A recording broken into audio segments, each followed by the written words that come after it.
Price lord. ನಿಮಗೆಲ್ಲರಿಗೂ ಯೇಸು ಕ್ರಿಸ್ತನ ಮಧುರವಾದ ನಾಮದಲ್ಲಿ ವಂದಿಸುತ್ತೇನೆ. ಪ್ರೀತಿಯ ದೇವಜನರೇ, ನೀವೆಲ್ಲರೂ ಕ್ರಿಸ್ತನ ಕೃಪೆಯಿಂದ ಕ್ಷೇಮವಾಗಿದ್ದೀರಿ ಎಂಬುದಾಗಿ ನಾನು ಎನಿಸುತ್ತೇನೆ. ಸತ್ಯವೇದ ನೋಡುತ್ತೇವೆ. ಯೆಶಾಯನು ಬರೆದ ಪ್ರವಾದನೆ ಗ್ರಂಥ 7ನೇ ಅಧ್ಯಾಯ ಅಲ್ಲಿ 6 ಮತ್ತು 7ನೇ ವಚನ ಹೀಗೆ ಹೇಳ್ತದೆ: ನಿನ್ನ ವಿಷಯವಾಗಿ ದುರಾಲೋಚನೆ ಮಾಡಿ ಯೆಹೂದ್ಯದ ಮೇಲೆ ದಂಡೆತ್ತಿ ಹೆದರಿಸಿ ಒಳಗೆ ನುಗ್ಗಿಕೊಂಡು ಹೋಗಿ ಅದರಲ್ಲಿ ಟಾಬೇಲಿನ ಮಗನಿಗೆ ಪಟ್ಟ ಕಟ್ಟೋಣವೆಂದುಕೊಂಡಿದ್ದರಿಂದ ಕರ್ತನಾದ ಯೆಹೋವನು ಹೇಳಿದ್ದೇನೆಂದರೆ, ಇದು ನೆರವೇರದು, ಇದು ಆಗುವುದೇ ಇಲ್ಲ ಎಂಬುದಾಗಿ. ಹಾಲೆಲೂಯ. ಶತ್ರು ಯೆಹೂದ್ಯದ ಮೇಲೆ ದಂಡೆತ್ತಿ ಒಳಗೆ ನುಗ್ಗಿಕೊಂಡು ಟಾಬೇಲಿನ ಮಗನಿಗೆ ಪಟ್ಟ ಕಟ್ಟೋಣವೆಂಬುದಾಗಿ ದುರಾಲೋಚನೆ ಮಾಡಿಕೊಂಡಿರುವಾಗ ಆ ದುರಾಲೋಚನೆ ವಿರುದ್ಧವಾಗಿ ಕರ್ತನಾದ ಯೆಹೋವನು ಹೇಳಿರುವಂತಹ ಮಾತು, ಇದು ನಡೆಯುವುದಿಲ್ಲ, ಇದು ನೆರವೇರದು, ಇದು ಜರುಗುವುದಿಲ್ಲ ಎಂಬುದಾಗಿ. ಹಾಲೆಲೂಯ.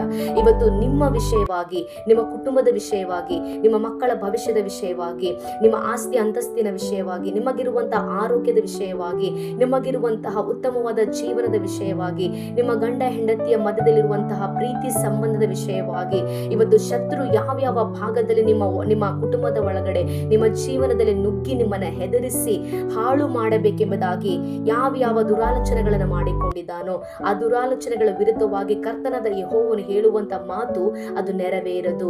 ಆತನ ಯಾವುದೇ ದುರಾಲೋಚನೆಗಳು ನಿಮ್ಮ ಜೀವನದಲ್ಲಿ ಕಾರ್ಯ ಮಾಡಲು ಸಾಧ್ಯವಿಲ್ಲ, ಅದು ಆಗುವುದೇ ಇಲ್ಲ ಎಂಬುದಾಗಿ. ಹಾಲೆಲೂಯ. ಕಾರಣ ಯೆಹೋವನಾದ ಕರ್ತನೆ ತನ್ನ ಜನರಿಗೆ ಕೇಡೆವು, ಗುರಾಣಿಯು, ಆತನೇ ಸಂರಕ್ಷಣೆಯೂ ಆಗಿದ್ದಾನೆ. ಪ್ರಿಯರೇ, ಹಾಲೆಲೂಯ. ಇನ್ನೊಂದು ಕಡೆ ವಾಕ್ಯದಲ್ಲಿ ನೋಡುತ್ತೇವೆ, ಯೋಹಾನ ಬರೆದ ಮೊದಲನೇ ಪತ್ರಿಕೆ 4ನೇ ಅಧ್ಯಾಯ 4ನೇ ವಚನದಲ್ಲಿ ನಾವು ನೋಡುತ್ತೇವೆ: ಪ್ರಿಯರಾದ ಮಕ್ಕಳೇ, ನೀವು ದೇವರಿಂದ ಹುಟ್ಟಿದವರಾಗಿದ್ದೀರಿ ಮತ್ತು ಲೋಕದಲ್ಲಿ ಇರುವಾತನಿಗಿಂತಲೂ ನಿಮ್ಮಲ್ಲಿ ಇರುವಾತನು ದೊಡ್ಡವನಾಗಿದ್ದಾನೆ, ನಿಮ್ಮಲ್ಲಿ ಇರುವಾತನು ಆತನು ಹೆಚ್ಚಿನವನಾಗಿದ್ದಾನೆ ಎಂಬುದಾಗಿ. ಹಾಲೆಲೂಯ. ಹಾಗಾಗಿ ನಂಬಿಕೆಯನ್ನು ಬಿಟ್ಟುಕೊಡದೆ ವೀರರಾಗಿ ಶೂರರಾಗಿ ನಂಬಿಕೆಯಲ್ಲಿ ದೃಢತೆಯನ್ನು ಹೊಂದುತ್ತಾ ಯಾವಾಗಲೂ ಕೃತಜ್ಞತಾ ಸ್ತುತಿಯನ್ನ ಮಾಡುತ್ತಾ ಪ್ರಾರ್ಥನೆಯನ್ನ ತಪ್ಪದೇ ಮಾಡುವವರಾಗಿದ್ದು ಆತನಲ್ಲಿ ನೀವು ಸಂತೋಷಿಸುತ್ತಾ ಆತನನ್ನ ನೀವು ಎದುರುಗೊಳ್ಳುವುದೇ ಆದರೆ ಖಂಡಿತವಾಗಿ ದೇವರ ಹಸ್ತವನ್ನ, ದೇವರ ಸಂರಕ್ಷಣೆಯ ಕಾರ್ಯವನ್ನ ನಿಮ್ಮ ಕುಟುಂಬದಲ್ಲಿ ನೀವು ಅನುಭವಿಸಲು, ಅದನ್ನು ನಿಮ್ಮ ಕಣ್ಣಾರೆ ನೀವು ನೋಡಲು ಸಾಧ್ಯವಾಗುತ್ತೆ.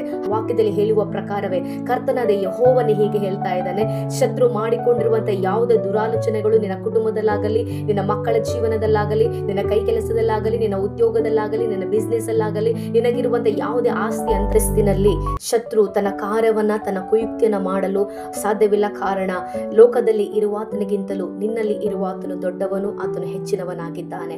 ಹಾಗಾಗಿ ಯಾವುದೇ ಶತ್ರುವಿನ ಸುಳ್ಳಿಗೆ ಒಳಗಾಗದಂತೆ, ಶತ್ರುವಿನ ಹೆದರಿಕೆಗೆ ಒಳಗಾಗದಂತೆ ಯಾವಾಗಲೂ ಧೈರ್ಯವಾಗಿದ್ದು ಕರ್ತನ ಕೃಪೆಯನ್ನು ಎದುರು ನೋಡುತ್ತಾ ದೇವರ ವಾಕ್ಯ, ಆರಾಧನೆ, ಪ್ರಾರ್ಥನೆಗಳಲ್ಲಿ ನಿರಂತರವಾಗಿ ನೀವು ಇರುವುದೇ ಆದರೆ ಖಂಡಿತವಾಗಿ ದೇವರ ಹಸ್ತವನ್ನ, ದೇವರ ಆಶೀರ್ವಾದ ಕಾರ್ಯಗಳಿಗೆ ನೀವು ಪಾತ್ರರಾಗಲು ಸಾಧ್ಯ ಉಂಟು.